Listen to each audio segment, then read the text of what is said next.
Donc, la parole est maintenant à Monsieur Cyril Pelleva pour 2 minutes. Merci. Madame la présidente, monsieur le ministre, mes chers collègues. Le rapport de nos collègues met en évidence à quel point la robotisation, associée à une utilisation croissante de l'intelligence artificielle, va bousculer tous les secteurs de notre existence. Cela est vrai pour l'emploi, mais aussi pour nos modes de déplacement, nos loisirs et chacune de nos activités quotidiennes.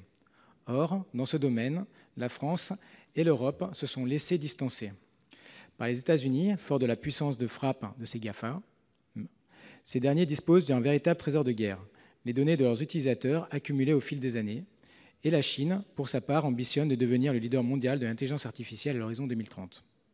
L'Europe dispose pourtant de tous les atouts pour rivaliser avec ces deux pays, mais il faut agir vite. Le nouveau commissaire français, M. Thierry Breton, a annoncé un plan de politique européenne de la donnée. Nous ne pouvons que saluer ce projet, que le Sénat appelait de ses vœux dans une résolution initiée par la Commission des Affaires européennes il y a 1 an déjà. C'est une première brique. Mais il faut aller plus loin, et je voudrais vous interroger à nouveau, Monsieur le ministre, sur une autre demande qu'avait fait le Sénat dans la même résolution. Que l'intelligence artificielle fasse l'objet d'un projet important d'intérêt européen. Ce mécanisme permettrait à des États membres d'accorder au secteur crucial de l'intelligence artificielle des aides financières en adaptant les règles de concurrence européennes. Cela serait bénéfique à l'ensemble de la société et de l'économie européenne, et donc à l'emploi. Monsieur le ministre, soutiendrez-vous auprès de nos partenaires européens la mise en place d'un projet important d'intérêt commun en faveur de l'intelligence artificielle? Merci.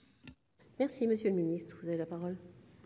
Merci Madame la Présidente. Monsieur le sénateur Pelleva, merci de votre question qui permet de lever la question du partage de données en particulier, mais pas seulement, et du projet européen lié à ces enjeux du numérique et de la robotisation. Les acteurs économiques ont besoin d'accéder à des jeux de données conséquents, publics comme privés, pour déployer des solutions innovantes dans leur processus de fabrication ainsi que dans leurs produits et services. C'est un enjeu de compétitivité et même de souveraineté, et reconnaissons-le, vous l'avez dit, nous avons pris au niveau européen beaucoup de retard. Certains acteurs économiques, notamment étrangers, possèdent un volume conséquent de données, ce qui génère une situation pour nous de dépendance. Or, il existe en France et en Europe des jeux de données conséquents, mais ils sont peu et trop peu partagés.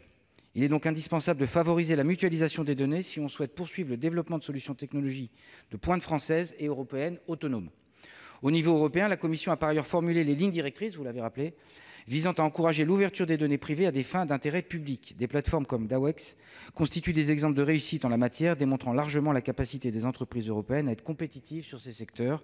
À ce titre, en matière d'économie de la donnée, la France et l'Union européenne se doivent de promouvoir et d'affirmer une approche respectueuse des droits de l'utilisateur. Cette approche constituera le socle de la compétitivité de demain en matière de plateformes de partage de données.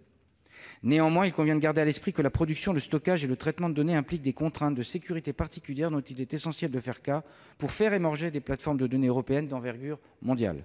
Il est donc désormais nécessaire d'arrêter une stratégie commune et opérationnelle pour jouer le rôle de catalyseur attendu de la puissance publique en matière de partage de données et notamment d'interroger la nécessité de définir des typologies de données et des finalités d'accès claires en matière de politique industrielle et d'action publique, la définition d'un régime juridique encadrant les modalités d'ouverture et de partage et de l'exploitation de ces données, la nécessité d'un recours à des tiers de confiance et le rôle des autorités de contrôle. À cet égard, des réflexions, notamment au niveau européen, sont en cours sur l'intérêt du partage de données entre acteurs et privés et, le cas échéant, sur l'opportunité de développer des propositions en matière d'obligation d'ouverture et de partage, tout en tenant compte des impacts économiques et sociaux pour les secteurs concernés. Voilà les réponses que je voulais vous apporter.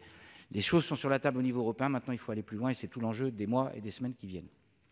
Merci, Monsieur Pelleva. Vous avez du temps de parole pour répondre. Non, vous ne souhaitez pas l'utiliser. Très bien.